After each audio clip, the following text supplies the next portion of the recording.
Hey everyone, you're here with MLMS Plus, and for this tutorial we're going to be going over advanced editing skills. So for this one we're going to go up to Postcards and go to Jumbo. Within the Jumbo tab there's multiple sub-tabs, and one tab that's the same under every marketing material is the Design My Own, and that's the one we're going to be going with. Start you off with a blank canvas. You can add in your own text boxes and image boxes. We're going to change it to a handout. That way we can hit edit selected template and it gives us the option to continue with a one-sided piece rather than a mail out where it requires two sides.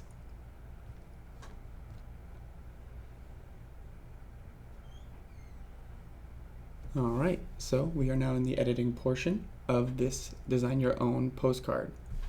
So what I'm going to be showing you is how to add in text, how to add in images, all the functions and features for both, and how you can use them to create your own look and feel. We're going to be starting off with text. So I'm going to click Add Text. You'll notice when I do, everything here changes to functions and features for editing text. If you ever need to get back to add in another text box, you can just click Apply, and it brings you back. And if you need to get back to those functions and features, you can just click on the text box and you're back. So with this, I'm going to show you all the basic and advanced features for this. So obviously we have changing your font, changing your font size, font color, and then of course bold, italic, and underlined. And then you have left, center, right, and justified as far as alignments. Now, what we can show you is character spacing. You'll notice when I increase character spacing, please add text, will separate. And if I increase this text box, I can keep going. So this is good for filling out a specific area without having to make the font too large. What I'll also show you is if I copy please add text, and create a few lines, hit commit changes anytime you want to save any text that you've changed. Now we have multiple lines. So if I drop this down and click up arrow under font line spacing, you'll notice the lines start to space out from each other. Again, another good way to fill out an area of a postcard or a flyer or anything like that without having to make the font too large. From here you can rotate. You have 15 degrees, 45, 90, and 180. Flip it upside down. And of course, if none of those degrees work for you, you can just go ahead and angle it whichever way you want by clicking on this green button. If you go to put it back, you want it level, you can't seem to quite get it, you can always just go back in here, go to 0 degrees, and it's level. X and Y coordinates. So the X and Y coordinates, this is like a grid, but 0, 0 is at the top left. And it's based off of the top left corner of either text boxes or image boxes. So I put it close to the corner, it's at 6X and 9Y. So I can bring this down to 0, bring this down to 0, and now it's perfectly in the corner. If I were to slide it just along the top, which is the X-axis, X increases, Y stays close to 0, and vice versa. If I bring it down here, X is close to 0, and Y is increased. So we'll go ahead and put it right there. And then with any text box, you can delete it, cancel, which is a one-time undo button, and then apply, which takes you back to these. There also is layering. Now with layering, let me go ahead and add in an image box to show you how this works. So you'll notice the text box is behind the image, so you can't read whatever it says behind here.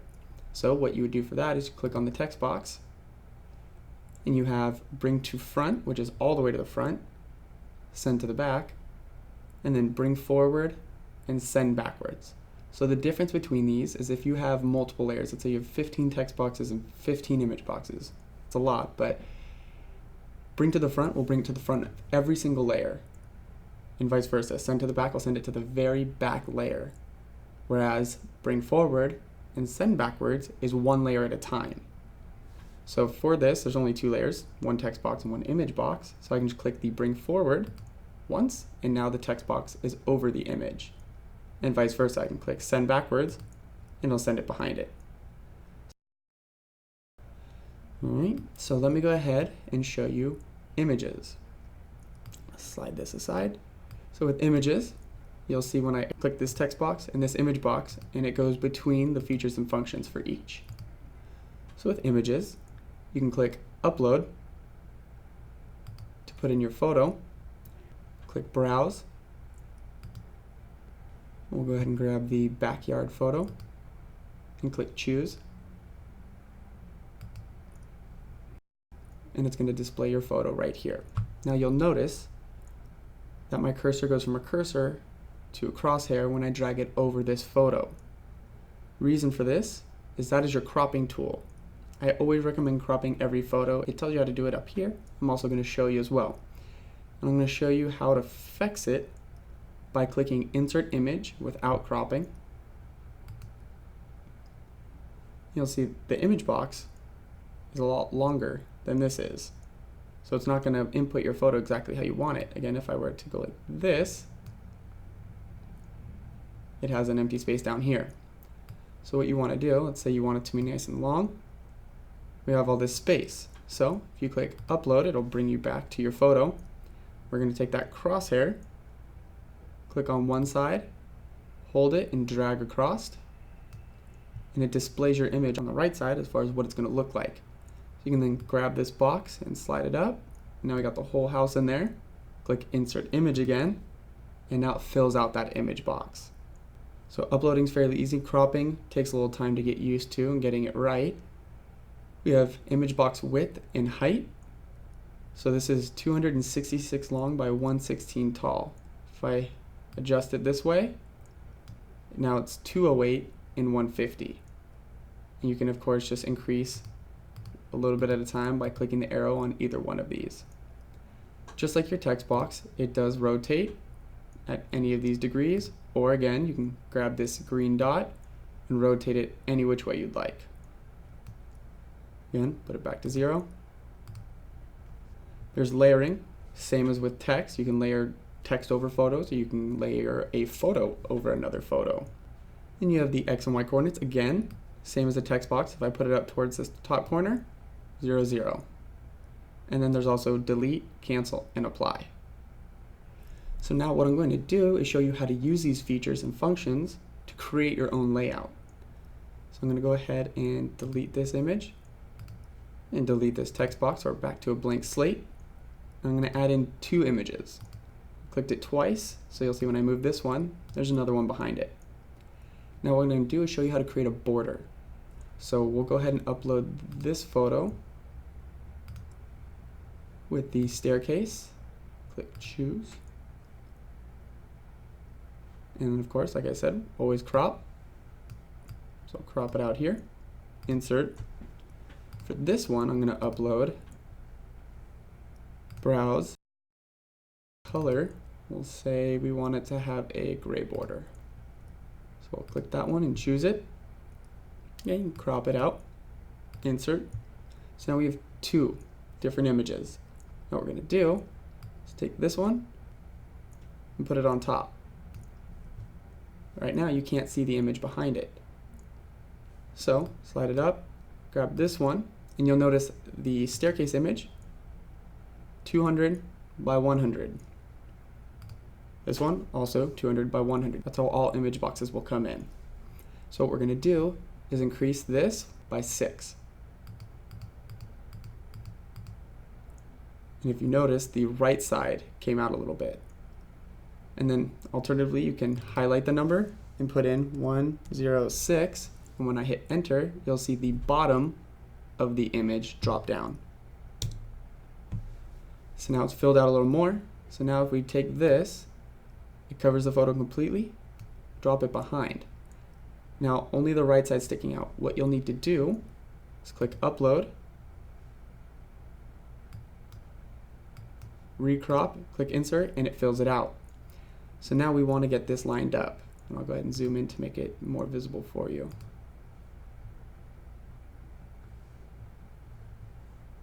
So we've got this image box behind the staircase. So we're going to go ahead and use the X and Y coordinates to adjust its position ever so slightly. As you remember, X and Y is based off of the top left. So we want to bring this text box over to the left, towards 0, so we'll drop this number down.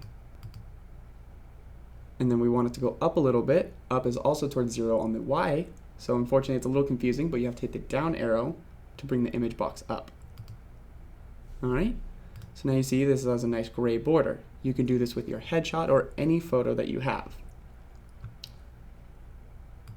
What I'll show you now is how to do the same thing but on a larger scale. So I'll take this image box, place it up towards 0, 0, almost, and we're going to stretch this out all the way across. And again, you'll see it's still the same dimensions as the last time we cropped it. So we'll have to click upload. You don't even have to adjust it. You can just click insert image again, and now it fills it out. So for this, if you want half the postcard to be gray as far as the background, you now have that. We can take this photo, put it up here, increase it the size of it by dragging out a corner, click upload. You can now change it because the size has changed, insert image, and you have your photo there. What we can also do is go ahead and click apply, add in another image, stretch this out, upload, browse, add in a new color. We'll go with red, crop it out, insert. Now we have a red bottom, so we can drop it down here, and gray, white, and red for the background. So now at this point you can keep going. You can add in an image box, put another image up here if you'd like. Click upload. We'll put in the backyard photo that we had before.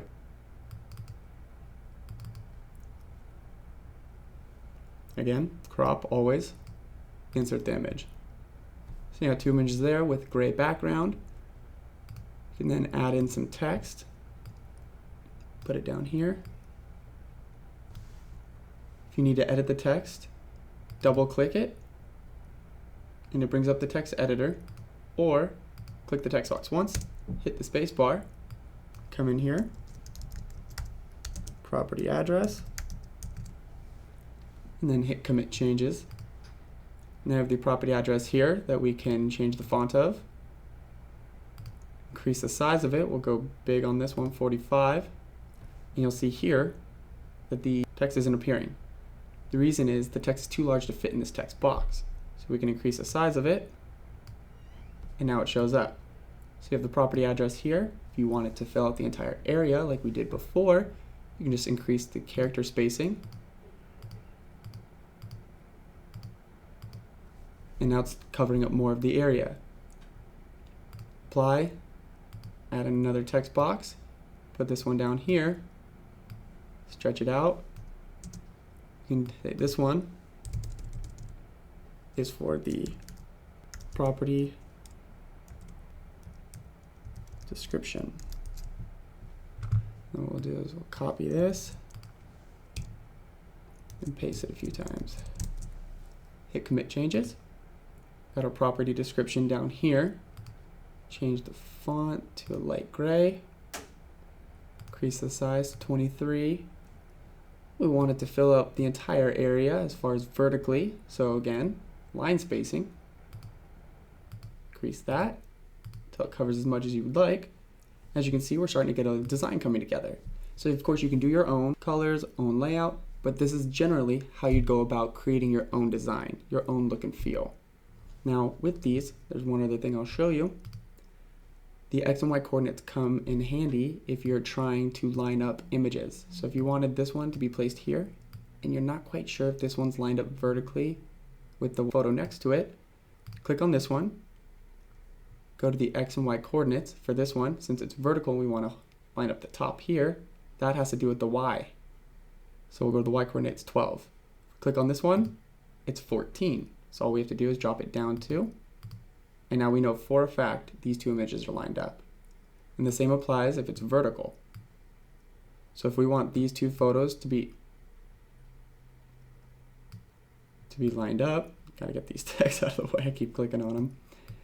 If we want these two to be lined up, we'll click on this one, slide it over just to make sure it's off a little bit. The X is 252. We click on this photo, X is 240. So for this, we can even just highlight it, put in 252, hit enter, and now these photos are perfectly lined up vertically. So other than that, I mean, you can just play around with it, create your own designs. Some you might not like, you can just delete them, start over. Some you may love, and then you can use that piece over and over. Once you've done everything that you've wanted to and your piece is completed, you can then go ahead and save your work. It'll give you a temporary saved work name with the date and time that you started creating the piece. Get rid of that. If it's a piece for a property, you can use the property address